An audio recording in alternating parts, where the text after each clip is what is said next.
नमस्ते friends. आज छोटासाच पण खूप प्रेमाचा आणि आनंददायी असा आम्ही माझ्या नवऱ्याचा छोटासा असा बड्डे सेलिब्रेट केला. पहिल्यांदा तर आम्ही या गेम झोनमध्ये त्यांना गेम खेळण्यासाठी गेलो. खरंच काय करतो आहे त्याच्यापेक्षा ना आपल्याला आनंद किती मिळतो आहे ते महत्त्वाचं. हे बघा माझ्या छोट्याशा लाडूबाईनं हे छानसं तिथनं रिंग्स उचलल्या. त्याच्यानंतर आम्ही गेलो ते म्हणजे आपल्या सिद्धिविनायकच्या दर्शनाला. रांग थांबवूनच ठेवली होती, पण का रांग थांबवली होती आम्हाला काही कळेना, म्हणून आम्ही देखील तिथेच थांबलो आणि वाट बघत बसलो की नेमकी रांग थांबवण्याचं कारण काय. आणि थोड्याच वेळात आम्हाला कळलं की गणपतीची आरती चालू होणार आहे. आम्हाला खरंच खूप छान वाटलं. म्हणजे तिथे गेल्यानंतर गणपतीची आरती चालू होणं खरंच आमच्यासाठी खूप भाग्याचा क्षण होता. आणि मी देखील तुम्हाला एक छोटीशी झलक इथे दाखवते. सगळी माणसं अशी एकदम शांतपणे आपल्या रांगेमध्ये उभी असतात. खरंच बघून खूप छान वाटतं. आणि लगेचच चालू झाली ती खूप छान आरती झाली. आरतीचे शब्द कानावरती येत नाहीत, पण खरंच खूप छान होतं. आणि लाईव्ह व्हिडिओ पण देखील ते शेअर करतात, कारण तिथं समोर तुम्ही बघू शकताय की त्यांनी कॅमेरा लावला होता.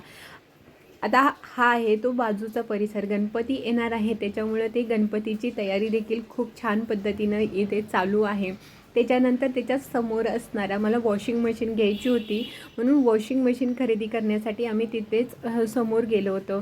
मुलांना तर वॉशिंग मशीन खरेदी करण्यापेक्षा नवीन काहीतरी वस्तू खेळायला मिळते का हे बघायचं असतं. त्यानंतर वेळ होती ती जेवणाची. सगळी जेवण यायची वाट बघत होते. मग मुलांना काही चिकन खायचं होतं, तंदूर खायचा होता. आता तुम्ही म्हणाल श्रावण आहे, पण मुलांना कधी कधी तंदूर किंवा अशा गोष्टी आपण सारखं बाहेर जात नाही, म्हणून तंदूर त्यांच्यासाठी मागवला होता. आणि नंतर मागवलं होतं ते हे सिझलर होतं. असं वाफ आलेलं, धूर आलेलं काहीतरी खूप दिवसांपासून त्यांना खायचं होतं. आणि आपण सामान्य माणसं तर रोज जात नाही हॉटेलला, त्यामुळं अशा छोट्या छोट्या गोष्टीमध्येच आपला आनंद आपण उपभोगायचा असतो. आणि हे क्यूटचं त्यांनी बघा खूप शिमला मिर्चमध्ये दिलं होतं. खूप छान वाटलं. पण खरंच मेनू खूप छान होता.